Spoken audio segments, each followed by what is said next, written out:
Today we are going to disassemble a 686 Plus Smith & Wesson 357 Magnum. This instruction set will work with any of the large frame Smith & Wessons. It's basically built on the same model as the Model 29. First step would be to remove the grips. So,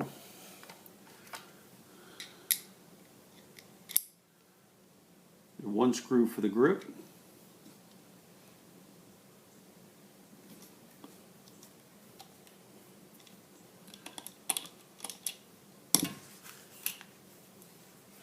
And the grip should just come off. It's two-piece.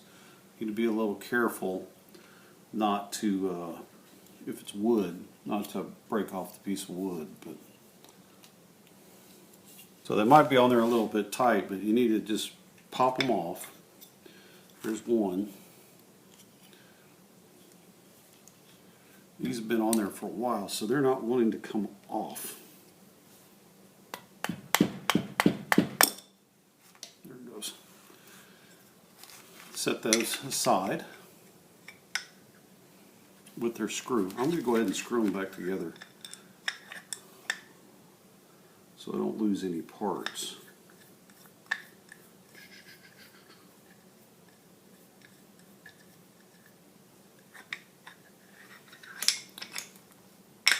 Okay, now on the right side of the farm there is a side plate screw right here.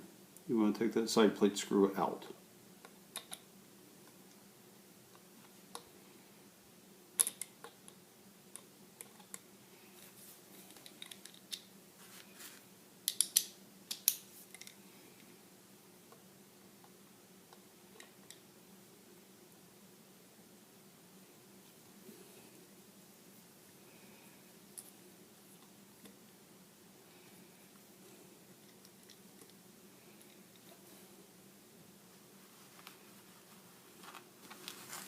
Okay, once you do that, you can remove the whole cylinder mechanism.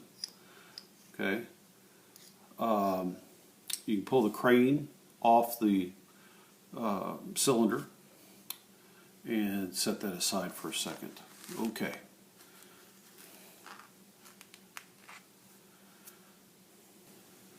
To remove this rod, you're going to want to protect it. I'm going to wrap it with some blue painter's tape, but you can use leather padded pliers, whatever you want to use. I'm just using a little bit of tape, and this is going to be reverse threaded, and it's not wanting to come off.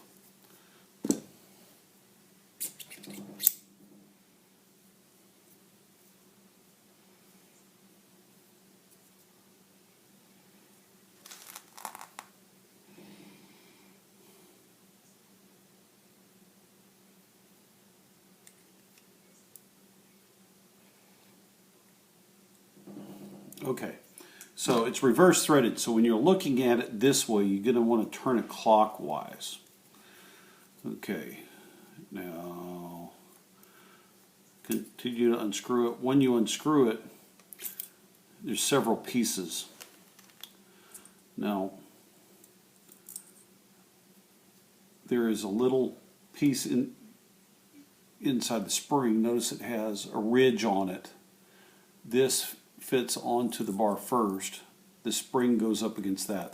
That's going to be the thing that gives you a spring, your spring a place to stop. Then that's going to go back inside that hole right there. On the other side, there's another spring. So here's a rod with a spring on it. Okay, and that is on the front side. Actually, back side. Okay.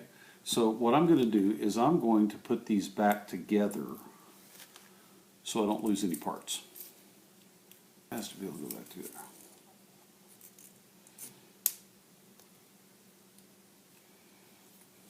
I forgot it was reverse threaded. So you turn it backwards from what you're used to. Now all the pieces are together, that way I don't lose anything. Okay, here's the cylinder.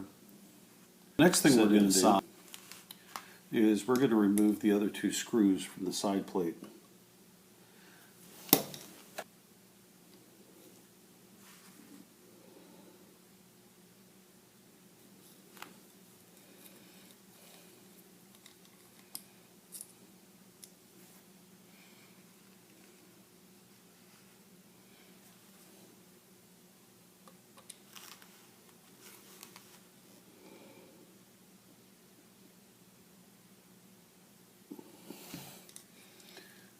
Now the ones I just took off, these 3 screws, were excessively tight. To make sure you don't burr your screws. These things are hard to get replaced. Okay, the next thing we're going to do is we're going to take off the side plate. And you might need to pry this up a little bit.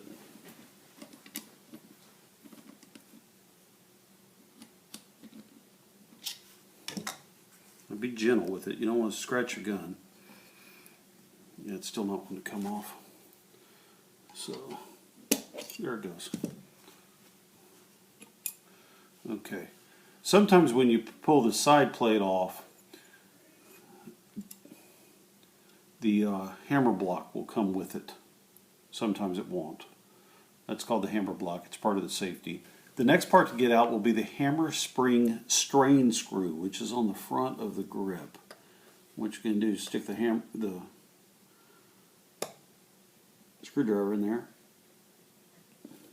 Man, this sucker's tight.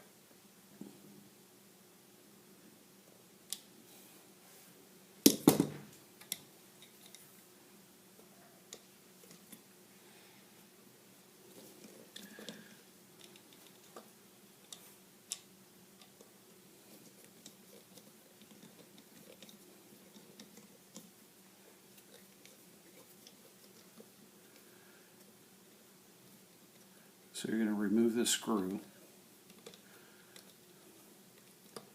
It's the hammer spring strain screw. It's what gives the pressure to the hammer spring. Next, we're going to disengage the spring hooks from the hammer. Okay, so the spring actually slides in here in the back. Okay, and we're going to pull it out.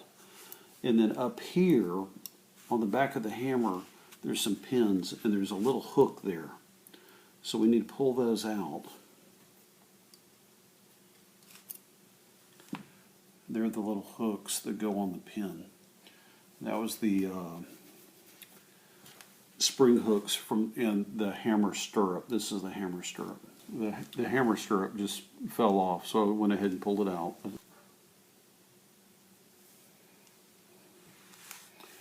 Right here, there's a cylinder latch, and it has to be pulled out of the way of the hammer. Okay? And then we're going to pull the hammer to the back.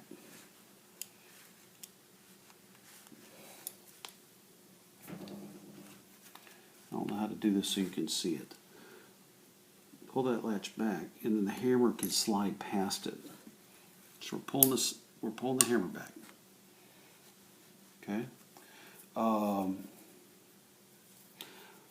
We're going to move the hammer to the right.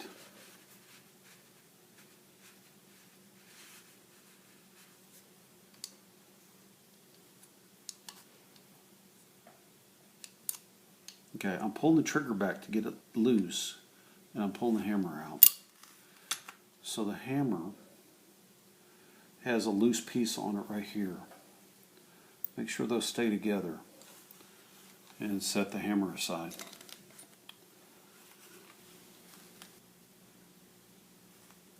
Okay, now there is a firing pin in here that has a cross pin. Unless you have to, I would not. What I mean by have to is if you got to repair the firing pin, you got to take it out. But if you're just doing normal work on it, don't take that out. Okay, this right here is called a rebound slide. Okay, this black piece right here is called a rebound slide. You need to have a small screwdriver. and you need to lift the rear of that off this pin. There's a little hole in the back, and you stick it in the little hole and you lift.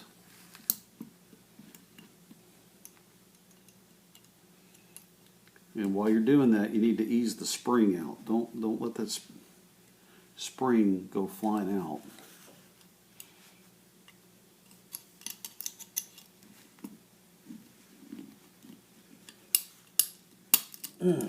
That hurt. That spring's under tension, so you don't want the spring to go flying out. But like I said, it was under tension and it hurt when it hit my hand. So be careful with that. That is the rebound slide. This thing right here is called cylinder hand, and that needs to pull back. Okay, and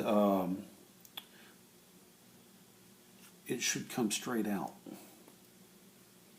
I'm lifting straight up.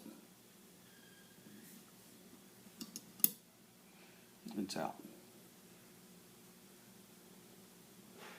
Okay, cylinder hand. Okay, the next piece to come out is going to be the trigger. Okay, inside this trigger there's a little spring and a pin. Okay, so those are going to fall out, so be careful not to lose those. They can fall out when you do that sliding bar. And there's the trigger that those two go with. There's now a little piece right here, and it has a spring behind it.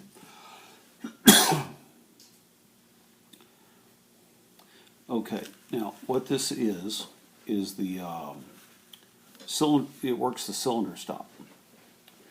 Here's the cylinder stop. You need to depress that. So you need to press the cylinder stop down and pry up a little bit on the cylinder stop until it starts coming out. Now remember, there's that spring in there, so when you pull it out, you need to make sure. I'm sorry you can't see this, I just don't want to lose the spring. Got to make sure you don't lose that spring.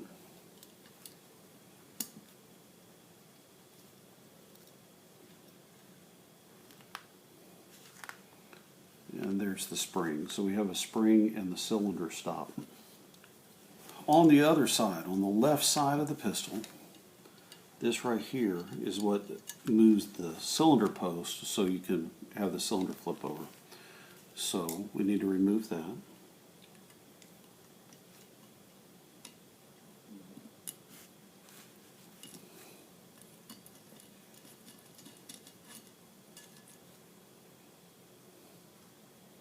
So it comes off. There's a little piece that goes with it, and inside on the other side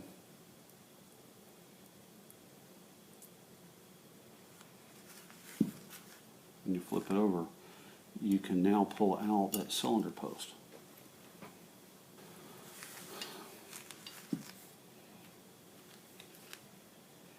You move it back, and when it clears the frame, you should be able to lift it.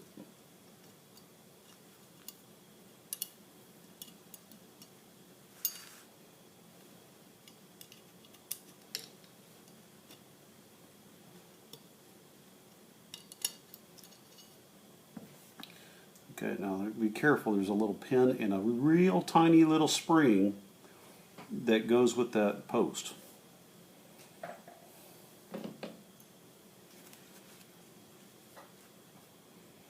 Okay, that pin is called a plunger, and it has a spring, and that's what gives the pressure to that post to hold that cylinder. If you need to remove the front latch and its spring, the front latch is right here, and there's a cross pin right there. You just need to get a punch and punch that out. That front latch will come out. There's a spring behind that. So when you pull that out, watch for that spring. Make sure you get it back in there. I don't need to take this off, so I'm not going to do it. But what you do is you pull these two screws off, and the front sight will come off. I mean, the back sight will come off. If you need to take off the front sight, there is a cross pin right there. You push that cross pin out and the front side will come off. I don't need to do either one of them for this engraving, so I'm going to leave them on there. Okay. Right here, there is a latch and a spring. That latch and spring are controlled by this. This controls the latch. And you turn it counterclockwise to unlatch it. Now, you're going to need a special tool for this. I don't have it. It has a pin and a circle around it, so it takes a special tool. But luckily, I don't need to take it out. But what I'm going to do to protect that spring and latch while I'm working on this pistol is I'm going to put a piece of tape over it. Because I definitely don't want to lose any parts. And in the engraving process, there's a lot of vibration. So I'm going to put a piece of tape over it. If y'all have the special tool, go ahead and take it out. To put it back in, you just do the latch to lock it back in. So that's the entire process. And that is a disassembled Smith & Wesson 626 Plus. The Plus being a 7-shot cylinder as opposed to a 6-shot cylinder. This is also an unfluted cylinder, which is going to be really nice for engraving. So make sure you put everything back together, keep it all together, don't lose any of the little springs, and check out the reassembly video of the same firearm, except for next time you see it being reassembled, it will be engraved. Thank you very much.